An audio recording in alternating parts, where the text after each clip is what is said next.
Yes, I did. Please sit down. Thank you. Thank you.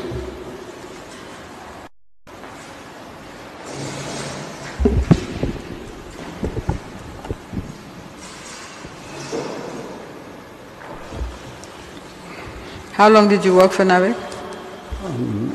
About 26 years. From when to when? From July 1985 to September 2011. Did you hold the office of Managing Director during this period? Yes, I did. How many times? I think about 3 times. 3 times? Yes. Could you tell us what periods you were Managing Director? I was Managing Director acting Managing Director from February 2000 to May 2000. Then from August 2006 to December 2009. Then August. You were still acting, Managing Director? No. I became Managing Director. I think it was in August 2008. You were acting from August 2006 until August 2008? Yes. And then you became Managing Director? Yes. Okay, that's fine. In 2000, yes, you took over from Mr. Alaji Conte? Yes, I did. And you handed back over to him? Yes, I did. After 2009, you served another stint? 2009, yes. I was reinstated in August 2010. Okay, until when? Until September 2011. And that was your last? Yes, that was my last. Was it? Okay. You were also commercial manager? Yes, I was commercial manager. Okay. During the periods you were not managing director, you were commercial manager, is that? Well, commercial manager, commercial director, and I spent when were you first appointed commercial manager? Commercial manager, that was in 1995 to, I think, 1999.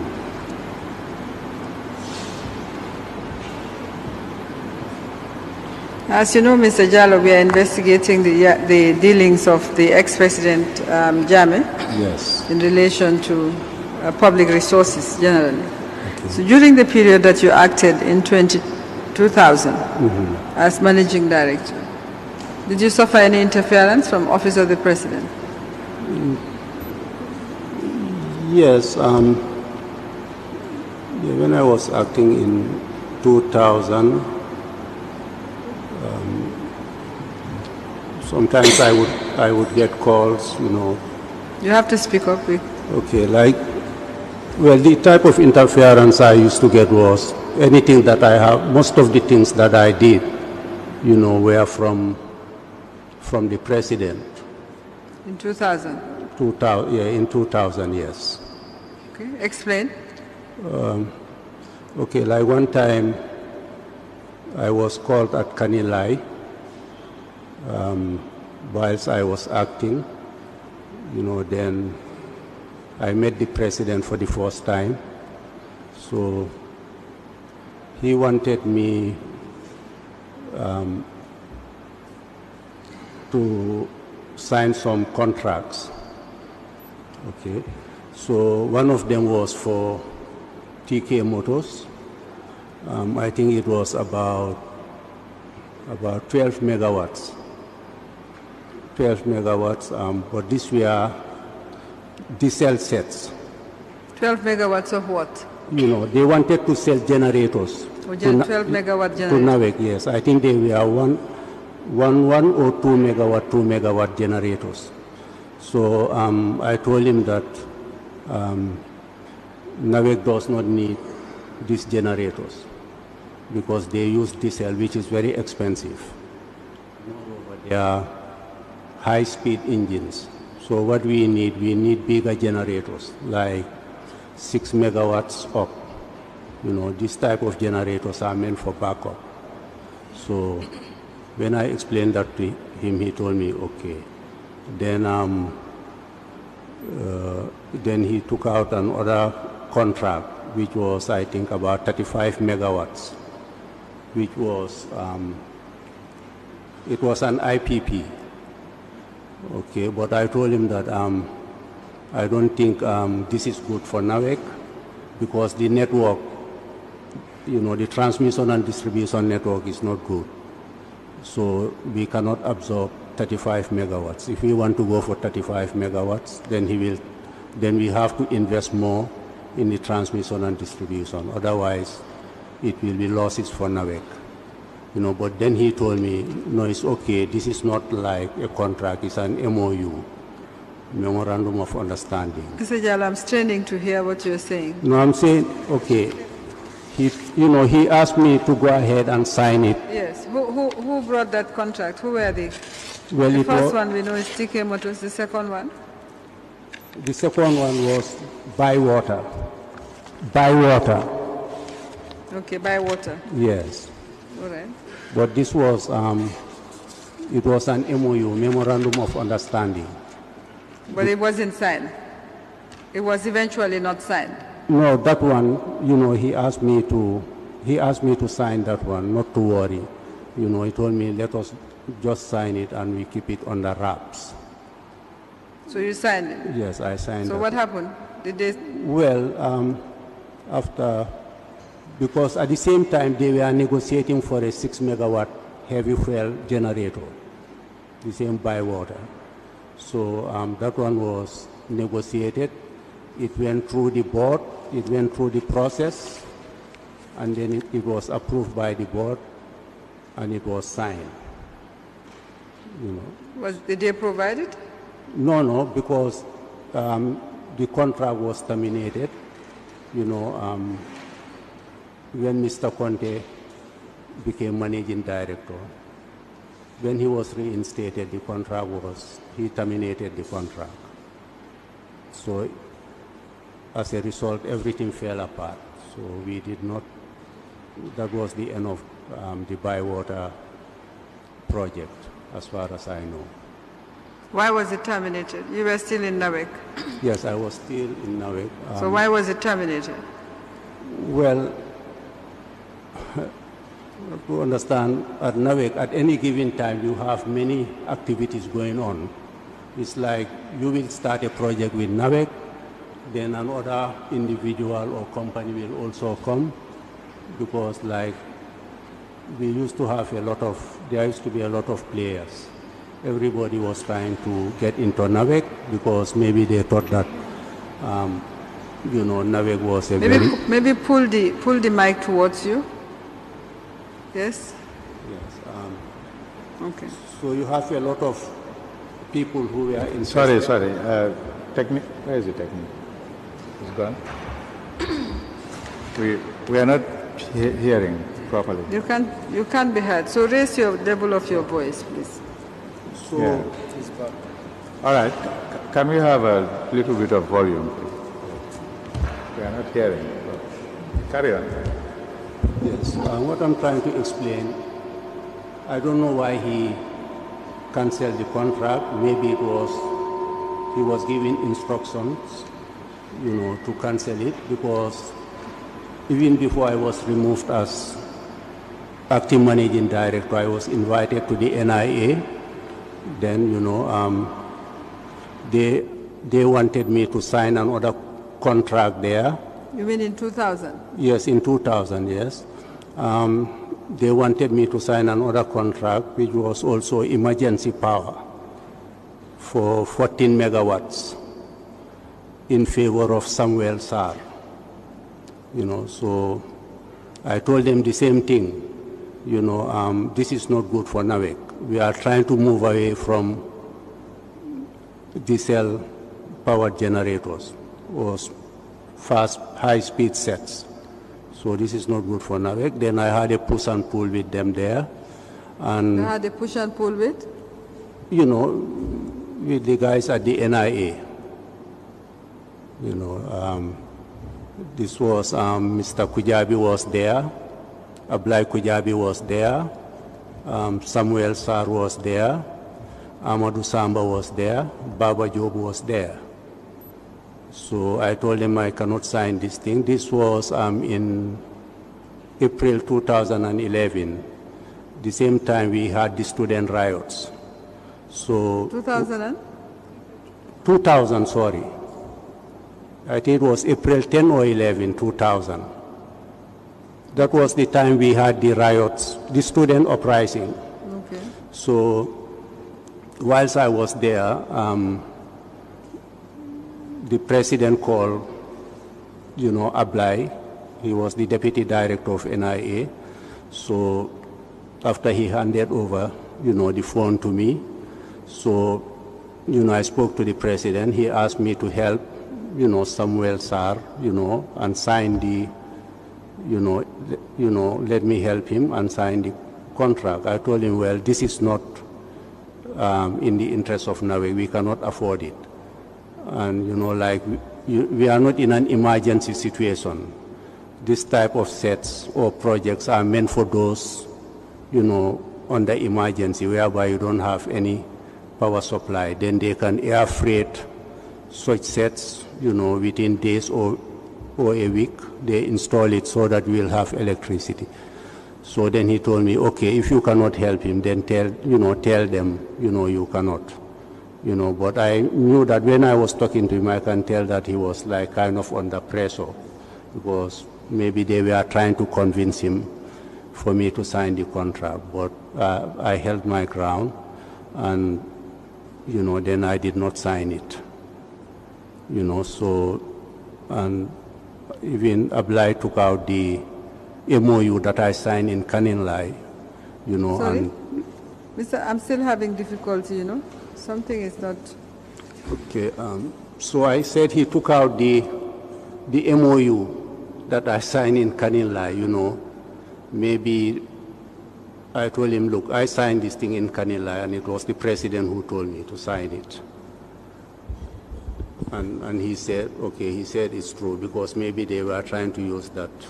Sorry, you were at the NIA, you said? Yes, at the NIA, yes. Why did you go to NIA in the first place? They called me.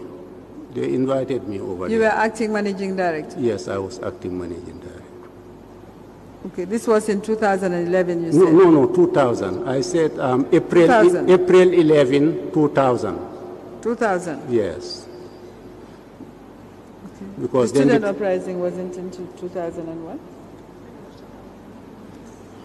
Because then the president was in Cuba. The president was in? In Cuba. In Cuba? Yes. So he asked me to help, but I told him, you know, this thing. Well, why did this matter of signing of a contract have to go to NIA? I don't get that part. Well, maybe the ones who wanted the contract signed, you know. Had they asked you before you were asked to come to NIA? Did they come to you earlier? No, that was the first time, because I got a call from Baba Job. You got a call from? Baba Job. Baba Job. Yes. And to go to NIA? Yes, he called me, you know, then he asked me to meet them there. So that contract was not signed, the 14 megawatts? No, it was not signed. It was not signed, you know. What connection did Samuel Sar have to the energy sector at the time? I can say that he was the first pioneer of the IPP here. Okay. Because he, it was through him, I understand, that the G11, you know... G11, generator 11? 11, yes, was installed. I think this was around 95, 96. I cannot remember the exact date. You remember what company he worked with? I think this was during the time of, No, it was called Gunpower. Gunpower. Gunpower? The project, yes, Gunpower. What position did he hold at Gunpower? I think he was the chief executive.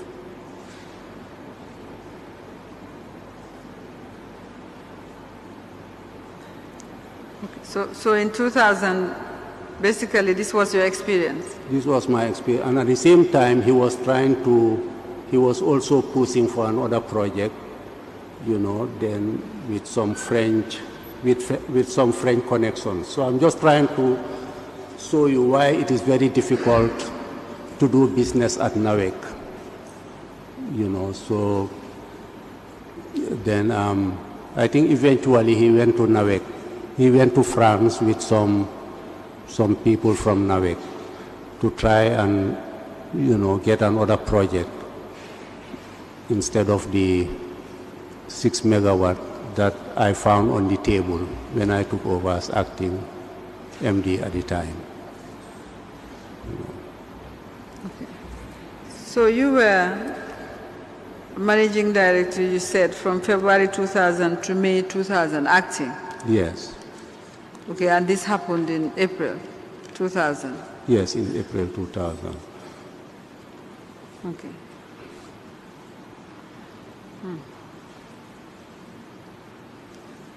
All right. Were you at all involved in the acquisition of generators in 2001? No, I was not. You were not? No, I was not. So you came back as managing director in 2006? 2006, yes. During the period between 2000 to 2006, were you involved in any procurements? 2000 and 2006. No. The transmission line, the generator sets. You said no to the generator. What about the transmission line? No, I was not. What about the heavy fuel, HFO? I was not. Okay. You came in 2006. Mm-hmm. How did you come in? Who did you take over from? I took over from Abdou Diop. Abdou Diop? Yes. Who was the finance director? Do you recollect? 2000, Baba Jajusi.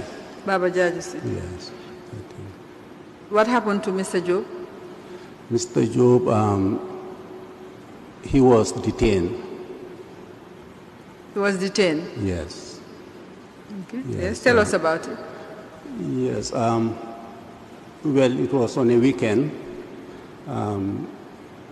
I got a visit in the morning from, you know, one of the directors from National Intelligence. NIA? NIA, yes. So, you know, I came out of the house. I saw him. Then, you know, he called my name, Mr. Jallo. I was surprised because, you know, I did not know him. So, in fact, I thought he was just like somebody, you know, coming to my house, you know, because some of these people, when they are desperate for their installations at NAWEC, being the commercial director, they refer them, you know, for assistance, you know. But then he introduced himself, you know, to my surprise, he introduced himself as the, I think either the Deputy Director General of NIA or some director at NIA. Then he asked me whether I knew what happened last night. I told him no. You know, so he asked me, do you know that there was a major blackout last night? You know, I told him no. He asked me, do you have light? Okay, so I said, okay. Then I went to my house. I, you know, switched on, and there was no light. You know, because I was not aware of the blackout. I was not aware of the blackout because I was sleeping. So then he told me, okay, your colleagues have been detained. That is the managing director and the power supply director. You know, then I, you know, I got scared because, you know, So I said to myself, maybe what next, you know. So then he said, you know, they would like to meet me. They have difficulty hearing? Oh, sorry. Okay, so he said that they would like to meet me at Mr. Bazi's office. That is Mohammed Bazi. You know, I told him that I don't know Mohammed Bazi's office. Then he told me it's at Standard Bank House, you know. Then I wanted to follow him, but he told me, no, go and, you know, take your time, then you come and meet us there. So when I was ready, I went to Standard Bank House. I asked for... Where is this Standard Bank House? A traffic light. Kairaba, traffic light. Kairaba then? Yes. So, you know, then I asked for Mr. Bazi's office. Then they escorted me. They escorted me to the office. Then when I got there, you know, to my surprise, I saw the then CDS. Who was the CDS? General Tamba. Then I also found the Inspector General of Police there, Usman Sonko, and the same Mr. Haidara. I found him there. Mr. Haidara. Who is Mr. Haidara? That is the Deputy Director General of NIA at the time. The gentleman who came to your house? Yes, came to my house, yes.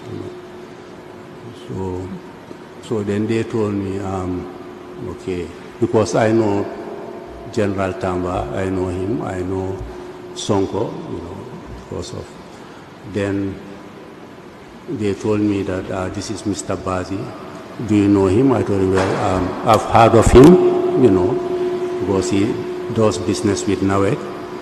Then they explained to me he's a friend of the president, and that the president, you know, has given him the responsibility for Nawek, you know, and the president would like me to be the acting managing director. You know, then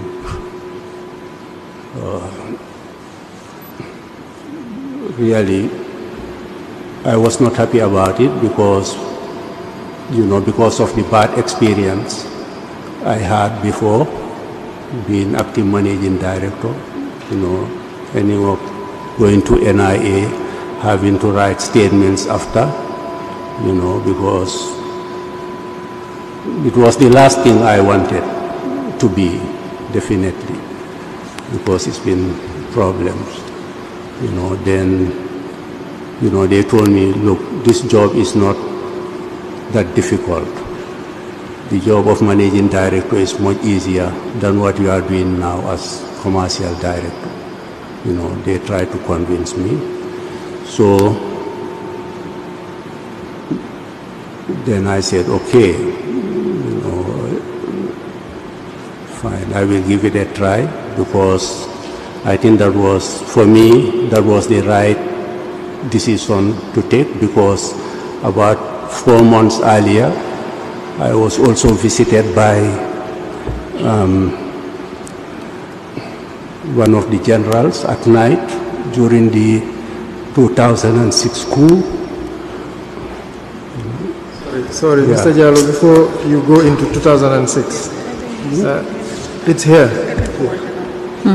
The meeting at Mr. Bazi's office, when you say he's been given responsibility for Nawek, can you define and a Minister of Interior, or what was Mr. Sonko's role? No, he was the IGP. IGP Sonko. He was IGP then, yes. Who later became Minister of Interior. Exactly. So it was, I'm still not clear. You left that office as acting managing director of Nawek, or as the new managing director of Nawek? Acting managing director of Nawek, and because I was then commercial director. Okay, so it was an appointment for you, a promotion for you? Kind of. But you had to get it clear that he had ultimate responsibility, Mr. Bazi. Yeah, basically, definitely, you know, I can read between the lines, because before I went to his office, you know, I was informed in my house that 2 of my colleagues have been detained. So, so it's like he was working with the president, because the president is, the head of the country. And he was introduced to you as a friend of the president. Yes. Go ahead. Yes. You can move on to 2006. So what was his reaction? Mr. Baz's reaction? Yeah, after he told me, just like the others, encouraging me that it's not a difficult assignment. You've got, like the others said, you've done it before, so you can do it. And he said anything that you need, to, make sure that there is no problem at NAWEC, you let me know. So you became the acting managing director now? Yes, I became the When you say IGP Sonko, what was his first name? Usman. Usman? Yes. Okay. All right. So you took over? Yes, I took over. During the period you were acting, a contract was signed in 2006, that first year. Exhibit SC90. Could the witness have Exhibit SC90, please?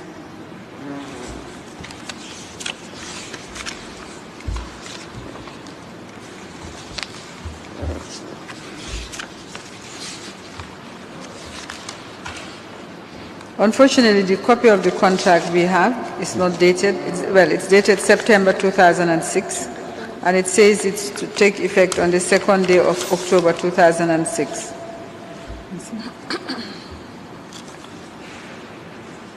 I'll just show it to you.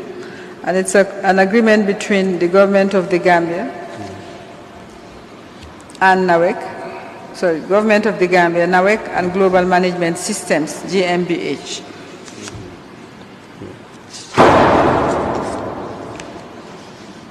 This was approximately 2 months after you took over. Yes, October 2006, yes, 2 months. Yes. Okay. Who are Global Management System, GmbH? It's a company belonging to Mr. Bazi because he signed us. Can you tell us about this contract and how it came into, the circumstances under which it came into effect? This is a contract handing over management of NAWEC to Global Management Systems, GmbH, from 2nd day of October 2006 to 1st day of October 2011, 5 years. Yes. Is that correct? Yes. All right. It was signed by yourself? Yes. As representative of NAWEC? Yes. Who signed as representative of the government? It was Mamburi Njai, Secretary General. Okay. And Mr. Muhammad Bazi signed for the Global Management. For the Global Management Systems. Yes. Okay. Tell us about the circumstances that led to this contract and how this contract was executed. Well, I was asked to attend a meeting at State House. When I got to the State House. Who asked you? It must have been most likely the Secretary to the Secretary General. Okay. I think, that I should attend a meeting at State House. Okay, so when I got there, I found a lot of... Please raise your voice a little bit. When I got to State House, I found a lot of people there. After some time, we were escorted into the cabinet room. Then and a lot of ministers were there, a lot of, dignitaries, the vice president, ministers, all of them were there. Then that was the time, they started talking about the management contract, that the usual thing. Then everybody was like praising, Mr. Bazi. And then they said that, you know, he's going to sign a contract with the government, you know, to take over the management of NAWEC. So then the documents were taken out, and the Secretary General was asked to sign. You know, then he signed. You know, then after, you know, it was passed to me, you know, to sign. I even thought that I was going to sign as witness. It was only after I realized that, you know, Mr. Jallo, you have to raise your voice. Yes, that I'm signing. Then I signed on behalf of NAWEC, and Mr. Bazi signed on behalf of GMS. You know, so that was the first time, you know, I saw the contract. You know, we did not even read it. You know, it was given to the Secretary General. He signed, then passed to me. I signed, and then Mr. Bazi signed, and then, you know, the usual speeches were done. Who presided over that meeting? The president. The president presided over it. And do you recollect some of the ministers who were there?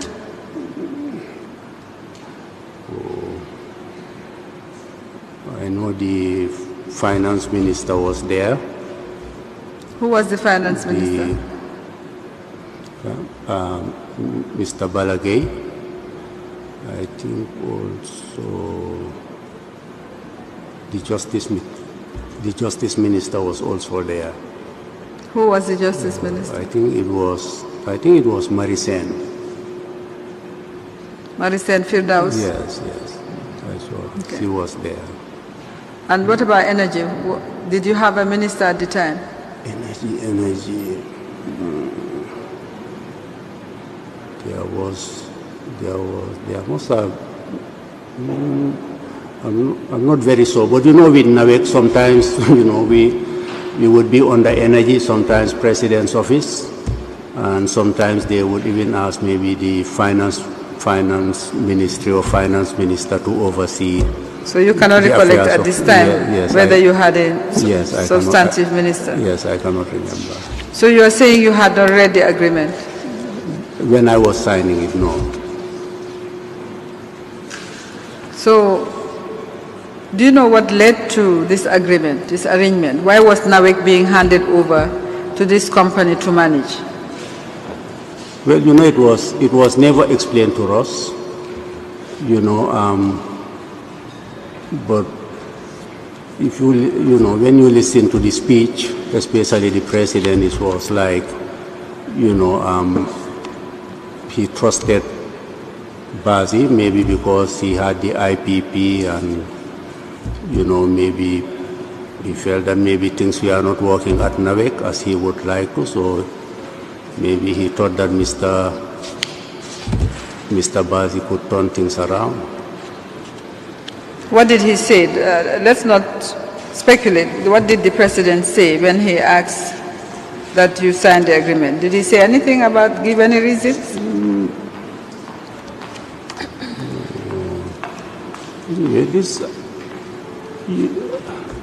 It's been a long time, you know, but yes, it's been a long time. Indeed, it's been a long time. On the oath, I don't want to, you know. Okay. So you can't really remember exactly what he said. You know, but I know that he praised, you know, the normal thing. He praised him there in the presence of everybody. That he's a true friend of the Gambia, things like that. You know, can you pull pull it towards you? Pull it towards you. Yes. Okay. Then, you know, like he's a true friend of the Gambia. You know, things like that. You know, so like that. Okay. Now, so when did you get to read the contract? Well, I took it to my office. You know, from time to time, you know, I will be going through it. You know, I will go through it just to see whether I can understand more about the contract, because here is a management contract. You know, like you have GMS, like you have the task force. At the same time, you know, we are also there. You know, managing director, the board is there. You know, But based on the contract, you know, GMS has superior power. What is TMS? Global Management Services. Oh, GMS? Yes, GMS. Yes. Okay.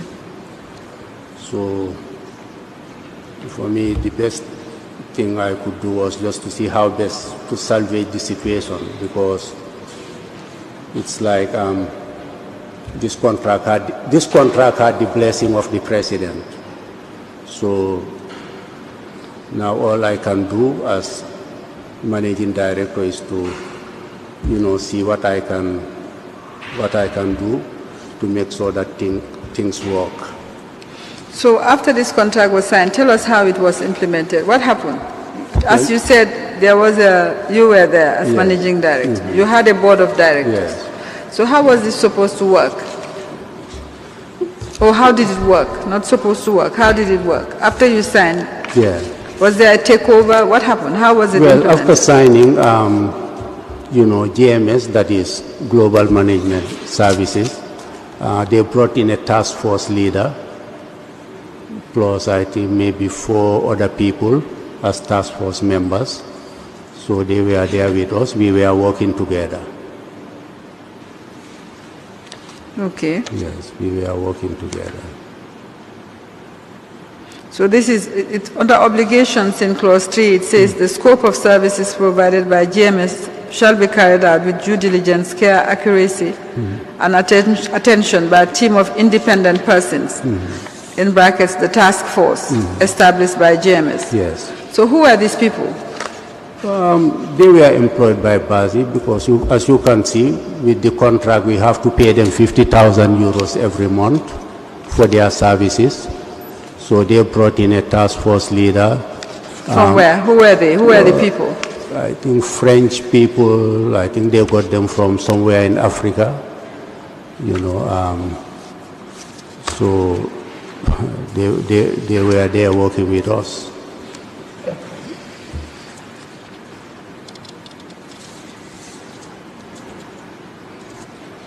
So their identities is what I want you to tell us. Where were they from? Were they Gambians? No. There was no Gambian. They were all foreigners. Okay. They were all Europeans. They were all Europeans? Yes, they were all Europeans. And the 50,000 euro per month was supposed to cover their...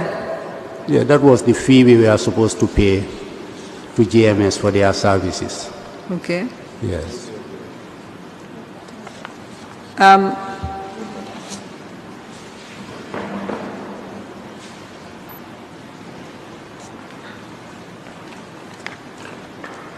Clause 11 on the charges, apart from the 50,000 euro fees, states that NAWEC shall reimburse GMS for all reasonable expenses, including without limitation travel expenses, accommodation, medical and dental, incurred in the discharge of GMS obligations hereunder. Expenses are to be accounted for and reimbursable. Reimbursement will be made against invoices. So they were also invoicing apart from the 50,000 for expenses? No, they were not. They were not? They were not.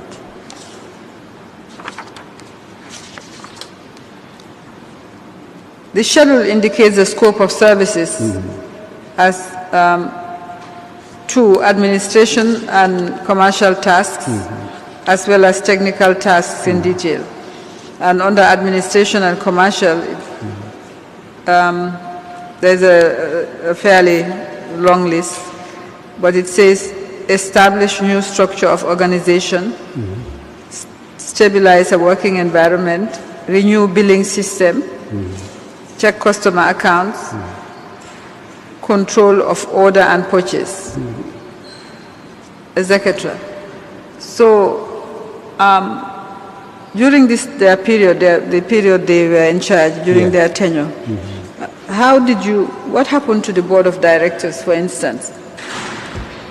Well, the board of directors, you know, they were there, but like during Yaya Jammeh's period, you know, we all know, board of directors, you know, they were, you know, everybody was, you know, more or less towing the line, whatever Yaya Jammeh wants. More or less what? You know, like towing the line. That is whatever Yaya Jammeh wants. You know, if people know that Yaya Jammeh has a hand in this thing, you know, nobody would resign or raise any alarms because of fear of the consequences. So we have good board members, you know, but nobody would like to challenge the authority of Yaya Jammeh. So in effect, we were just trying to salvage the situation together with the board.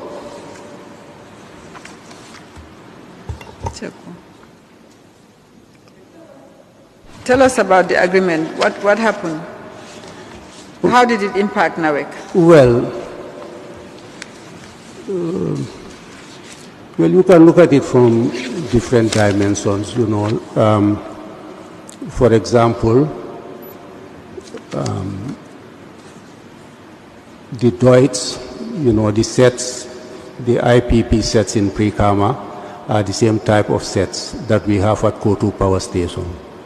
So from that end, you know, they had a good engineer there, a German engineer, you know, and I can say that among the task force members, you know, I even told Mr. Bazi at one time, you know, instead of all these task force members, I would rather have somebody like Ralph, that is the German young guy who was at Prekama Power Station, because he was excellent, you know, and most of the time he would help out at the power station when we have problems. But like I would tell him, some of the task force members, they were just there creating confusion, because all they wanted to do was to control, you know, Gambians, you know, try to show them that, you know, they are in charge, you know, and we used to have problems with them because, you know, I would tell them, no, you have to respect, you know, you have to respect these people because they are the ones doing the job.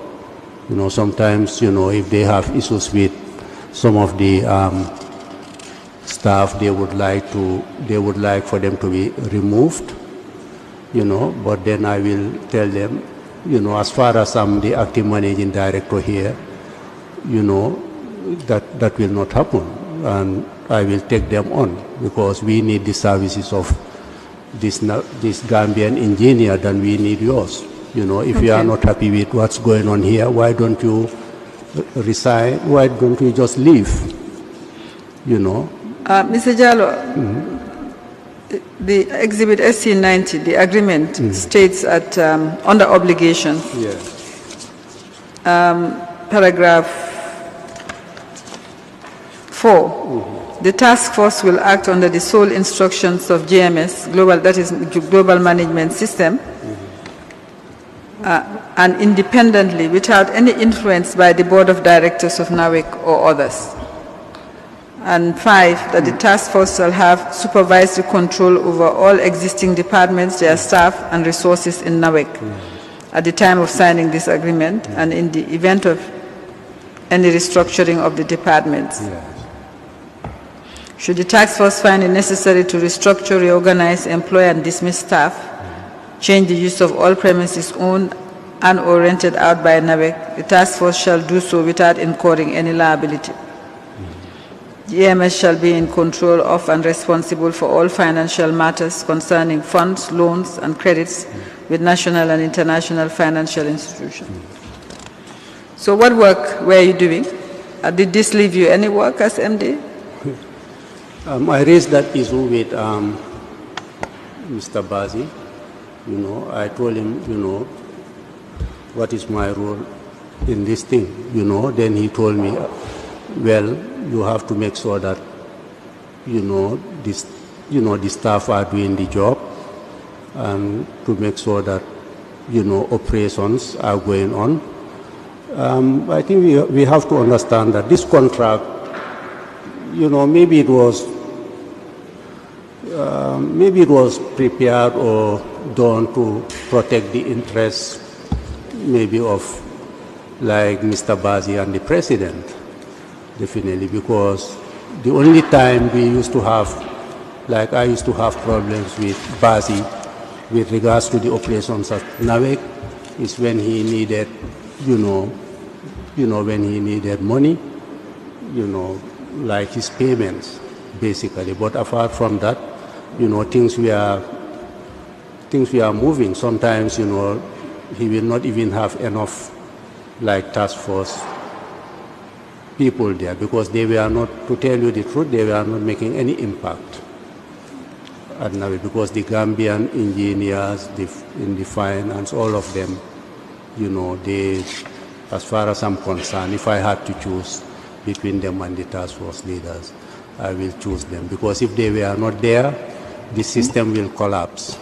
Definitely, it will collapse. So Bazi was also, to tell the truth, he was also not like into the staffing issues and things like that, because maybe that did not interest him that much. All right. What happened about procurement? Because it says he would be responsible for procurement.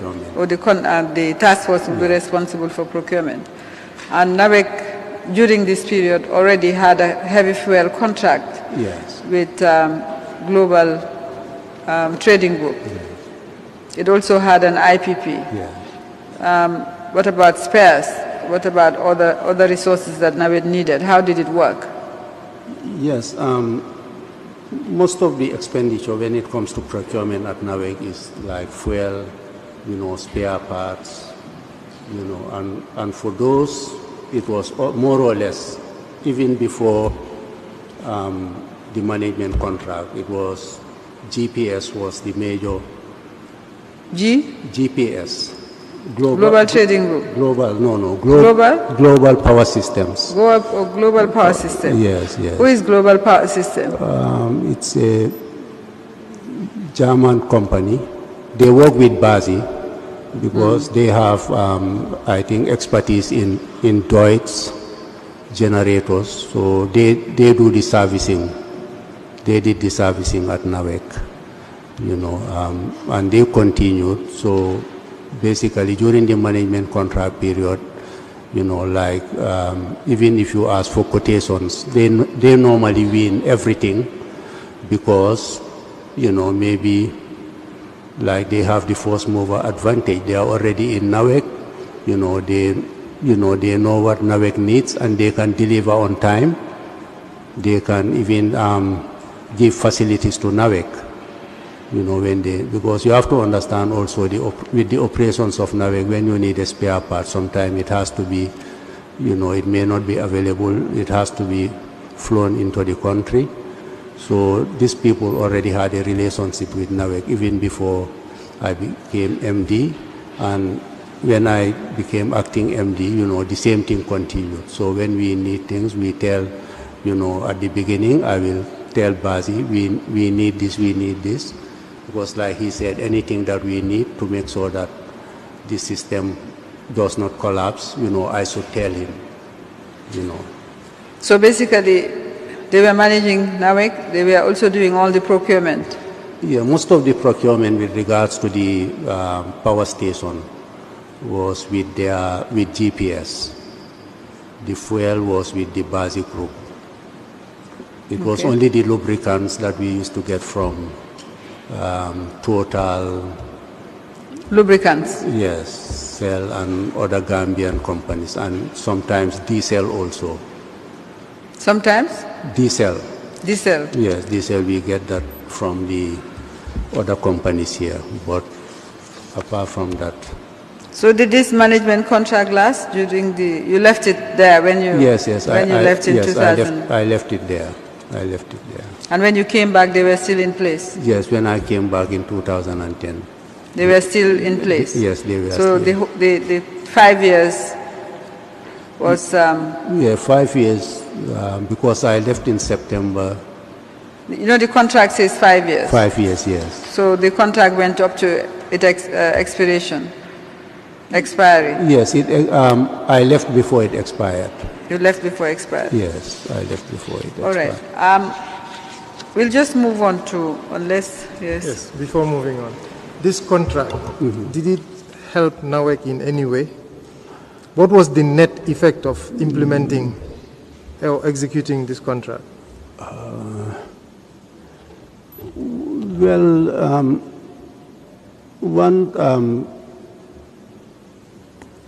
it was, well, under the contract, it has its benefits, like I said, when you need spare parts, you will get spare parts. Okay, when it comes to like fuel, sometimes when we have problems with fuel, you can get it from, you tell them, then you'll get fuel from their own stock, so on that side, fine. But when it comes to like, other issues like projects that, for me, that I thought that it's very important to NAWEC. We used to face delays like trying to get more generators from like the Islamic Development Bank or African Development Bank or Badia, you find it very difficult because already the management contract is there, but at the same time, they also have interest in other things. So let me ask it in a different way. Yeah. As MD of NAWEC, you're supposed to run the outfit profitably. Now, with this management contract, did NAWEC become profitable in the end, after the 5 years, or during the 5-year period? No, NAWEC was not, it was not profitable, because like when I was there, like the IPP was there. Okay, even our own our own power station was there, but the cost of production was always very high. Even with the intervention of the executive? Yes, because like when the dollar goes up, the fuel prices are based on the dollar. We use a lot of spare parts. We import almost everything. So when the dollar goes up, then you have to pay more for whatever you are buying. And okay, you have the IPP also supplying you with electricity. You have to pay for it. The network was not taken care of before the IPP came in. So the losses were still there. And NAWEC has to pay for all the losses. All the transmission and distribution losses were on the account of NAWEC. So basically, we were making losses. The tariff was not, sometimes to get the tariff increase, you have to go to Pura, and Pura, will contact President's Office, Ministry of Finance. So it's like, we were not operating as a commercial entity, because if you are producing electricity, for example, at $10, definitely you have to pay, you have to sell it for more than $10 to make something out of it. So you were not better off as a result of the management contract? NAWEC as an entity, you became a bigger cost center. Yeah. That is difficult to say, because like I said, in some areas, when it comes to downtime, if there is a problem at the power station, because of the management contract, you can talk to them, and then they will facilitate like the spare parts you need. Either you take them from the pre-Kama plant, then after you refund them, or you replace them. So in that area,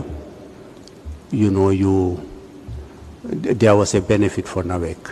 So you call that what? Improve operational efficiency? Yes, kind of. Because so there was some value derived from the contract? Yes, there was some value in that area. But financially, there was no profit? No, financially, no. Did costs go up, or was it flat?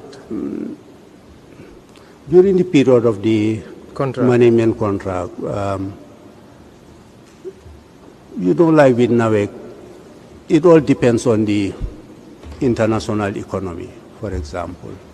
If the price of fuel is high in the international market, then then we lose a lot of money, you know. But if the price is low, then we kind of breathe, you know. So when you did an assessment, Yeah. net, after the management contract, Yeah.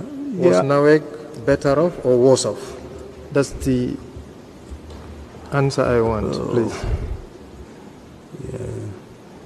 Considering everything. Yes, if it is difficult to provide the answer now, everything on the table, yes, net.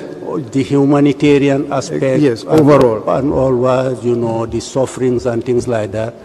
You know, I would say, to be frank, you know, I wish I had never met, you know, Mohamed Bazi, and I wish I had never met Yahya Jammeh. Okay. So the other bit, which was very unusual, was to have the CDS, the IGP, and the NIA sort of escort you to meet Mr. Bazi. No, they did not escort me. I found them there. You found them there? Yes, I found them there. So they invited you. But one came to your house? Yes, that was the Deputy Director General of NIA. So what I'm trying to get at, was there any element of intimidation throughout the process in getting you to sign that contract? Which contract? The one you signed at the State House later. Oh, At the cabinet room, yes. Oh, no, there was no intimidation. It was just like given to the Secretary General. He signed, then it was given to me, then in the presence of everybody. So, and we all know, you know, how Yahya Jammeh operated. You know, you dare not even try to read it, you know, at that time. Because if they want you to do justice to the document, they should have circulated it, you know, but that was never done. And you have a full house there with the, you know, the highest authorities in the country. So if you want to do otherwise, I'm so maybe from there you would go straight to, you know, to Mile 2 or wherever. There was no point reading it because it wouldn't change anything. It wouldn't change anything. It wouldn't change anything. Thank you. In relation to the management contract, Yes. GPPA, Gambia Public Procurement Authority, Yes. how was it dealt with? The? GPPA, Yes. Gambia Public Procurement Authority? Yes, GPP. NAWEC is subject to GPPA. How was the matter dealt with? You know, for me, In relation to the management contract and the supplies under the management contract? yeah, because during the management contract, I was also concerned about, you know, myself and the staff working under me. So since most of the spare parts are being supplied by the Bazi Group, you know, a lot of things are being supplied by them. But at the same time, there's this GPPA thing. So sometimes he would, you know, want us to buy certain things, you know, but I will tell them, look, you know, but the GPPA is there because you have to understand at the back of your mind, you know, with Yahya Jammeh, you know, whilst he's working with the Bazi Group, you know, at the end, he may end up sacrificing you, you know, and say that, why didn't you do this, why didn't you do that? So to protect ourselves, you know, we also requested that we should,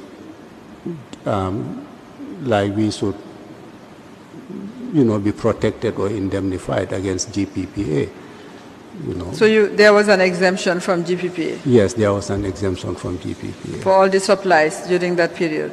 Yes, during that period, yes. All right. You said in place the IPP. Yes. Did you participate in the IPP when you were commercial manager, the negotiation of the IPPA? That one,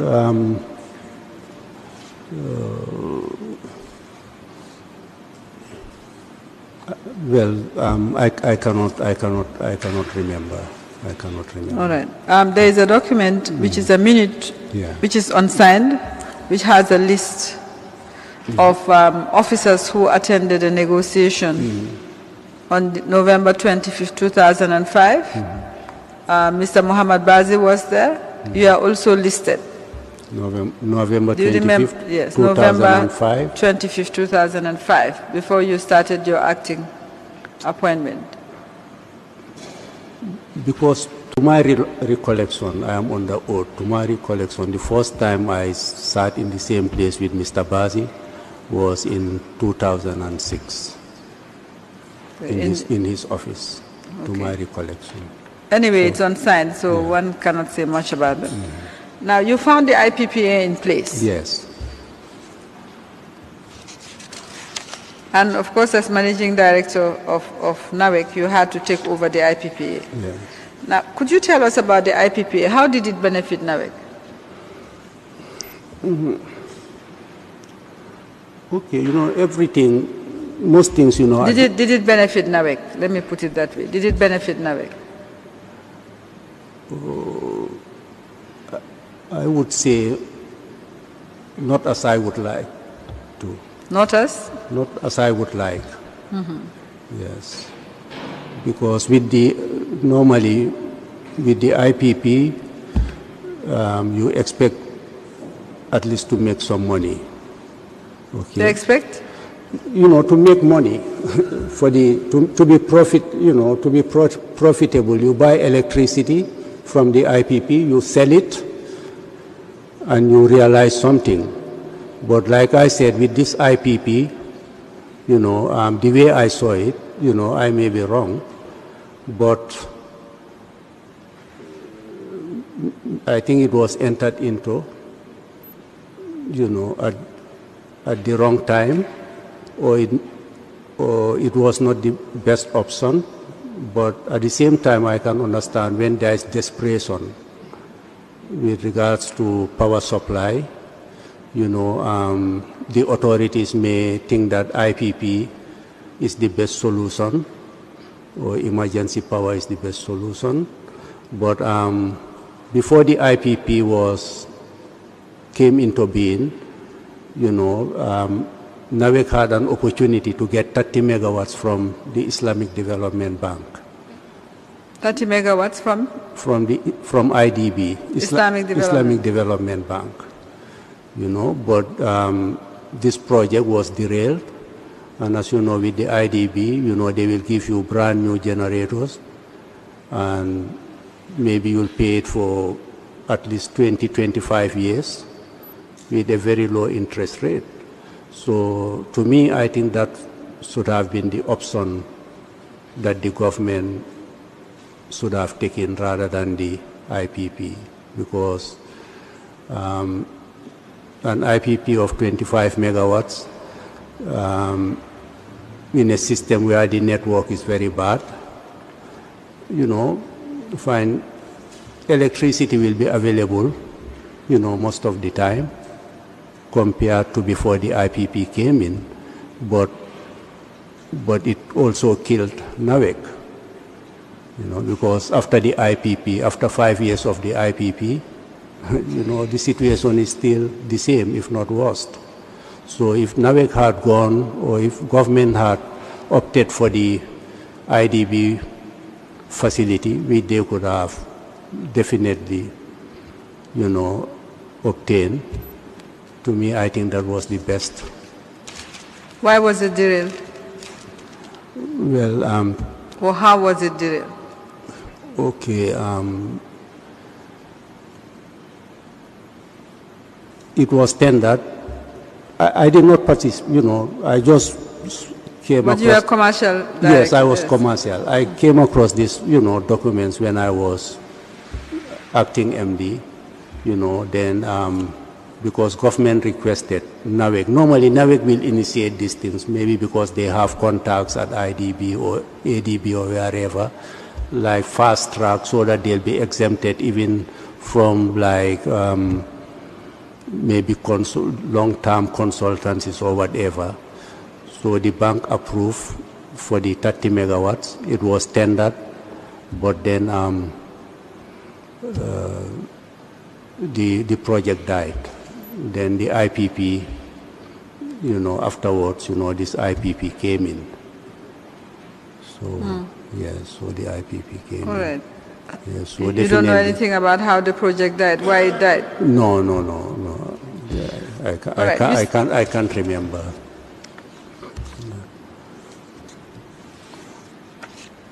So what can you tell us about the IPP? When you said it killed NAWEC, how did it kill NAWEC? Well, because we have to pay them. We have to pay the IPP. Okay, like I said, you're operating, this is like business. You buy a commodity, you sell it with a margin. But with the IPP, you buy, let's say you buy, for example, you buy a gallon of petrol. No, let's focus on the IPP. Yes. You had an IPP, and the arrangement was you pay capacity charge, you paid an energy charge, yes, and you paid for the fuel. Yes. So, tell us about that. How NAWEC fared under the IPP? Yeah, we fared very badly because, we could hardly pay the bills.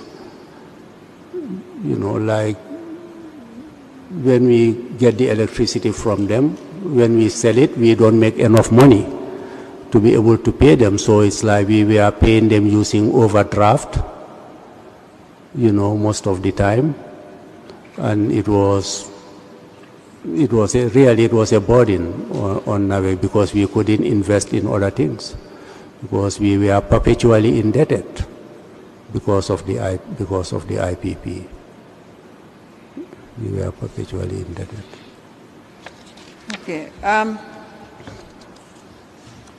So the IPP lasted during the whole period you served as managing director? Yes, it did, yes. The invoices, from the files that we have seen, from the evidence that has been led, yes, NAWEC started discounting, Euro-Africa Group started discounting invoices during the period you were acting managing director. Is that correct? Discounted invoices? Checks, sorry, discounting checks. Okay. You paid post-dated checks at some stage. We gave them post-dated checks. Yes. Yes. And these were then discounted. Yes. Tell us about these post-dated checks and the discounting. Okay, like the management contract is there. Okay, like I said, we were not making money. Okay, and for example, if Mr. Bazi needs money, he will come to NAWEC, and say that, he wants to be paid. You understand? So, few times, I would tell him, look, we don't have money. I can give one example, like one time he invited me to his office, and this was during the Hajj period. Then he told me that like the president wants him, to give him, it was over 20 million, if I can recall. Okay, so he said he doesn't have money, so he wants help from NAWEC. So I told him, well, we don't have money either. So he said, okay, then give me post-dated checks against, future, against their future bills that they will send to us. Because, like they bill us and we pay them after so many days or months. So I told him, fine, okay, I gave him the post-dated checks for what we owe them. You understand? So then another time also he asked for the same thing. We gave him the post-dated checks. But then one time he came, he called me and he said, we have to pay for the, they were making losses, so we have to pay them. I told him, no. Were we making what losses? Yeah, like they were making losses at NAWEC. Like the business at NAWEC, they were not making anything. It was difficult. They are making losses. So now we have to, I have to we have to refund them the cost of the discounting. I told him, no, that was not the arrangement. You asked for the post-dated checks. We gave them to you, at face value, So if you decide to discount the checks, definitely that is not the responsibility of NAWEC.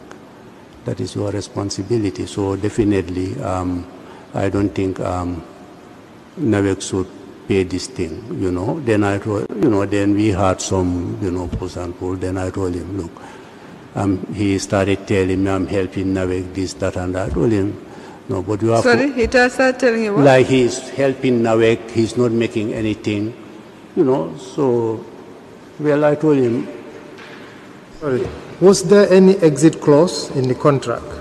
Did they have the option to kill the contract? Who, Bazi? Yes, if he was making so much loss. Yes, because I told him, look, we don't understand why anybody would continue to incur losses. Yeah, I told him, this is business. If in business you make money here, you lose. But like for him, he should make money all the time on NAWEC, So I told him, no, I don't have a problem. I don't have a problem. I can, if NAWEC owes you anything, even if I have to borrow, I will borrow and pay you. But if we don't owe you, definitely I cannot, I cannot do that. And then sometimes he would get, a bit mad at me, you are being difficult, I always protect you, but, you are fighting me, things like that. You did not go to jail because of me, that mind game trying to threaten me, because maybe, from time to time I would face interrogation, at the NIA, NDEA or whatever police during my time, with Yaya Jammeh. So maybe he thought that he was. But for me also, the way I saw it, when I was at NAWEC, I was doing my best. At one time I even told him, look, why don't you allow your people to be signing the checks and everything? He told me no, because he doesn't trust anybody. He doesn't trust even the task force leaders. No, he told me, no. You should be watching them. You understand? So how did you resolve the issue of the discounting? No, the issue payment of the discount? Yeah, until I left, I stuck to my position that definitely this thing, it is not our responsibility. It is your responsibility. This is, you have a monopoly at NAWEC, so you will enjoy and you will. Sorry.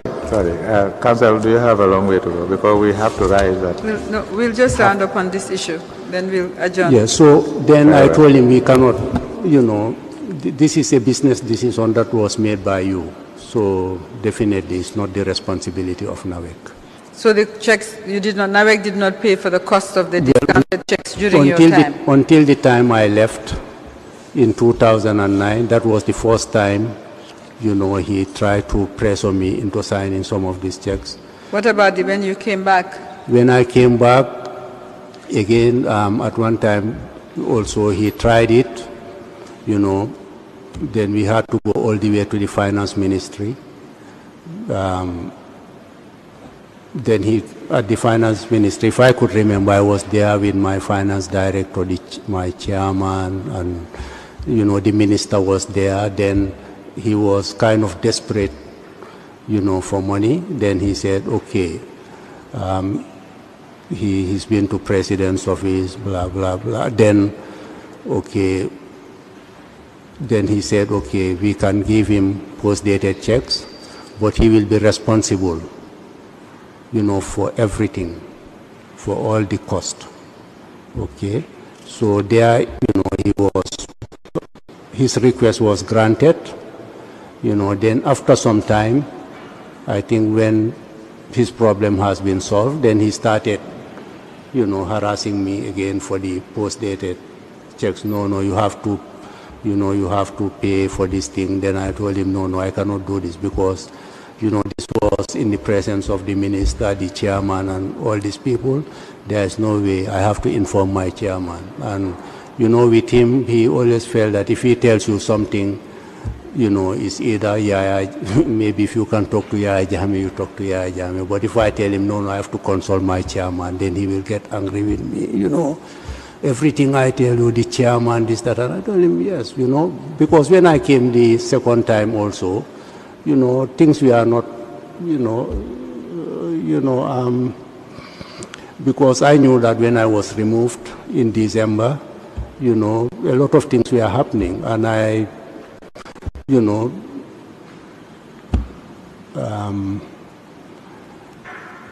could have been, the reason why I was removed, so when I came back this time, so I just said, okay, whatever happens, I will, continue to stand my ground, so I said, no, this thing, I'm not going to do it. Then we went to the finance ministry again. He raised the issue about now, let us make it, we share the cost, but then that time the chairman was not there, so I told him, look, for me, I cannot agree to this thing because my chairman has trust in me. Whatever I take to his office, he will sign. Sorry, who was your chairman at that time? Mr. Koli, Mustafa Koli. And the Minister of Finance? At the time was Mamburi Njai. All right. Yeah. Thank you. We'll have to continue next week, I'm afraid. Okay. We've run out of time. Okay. Mr. Chairman, that's as far as we can go with this witness today.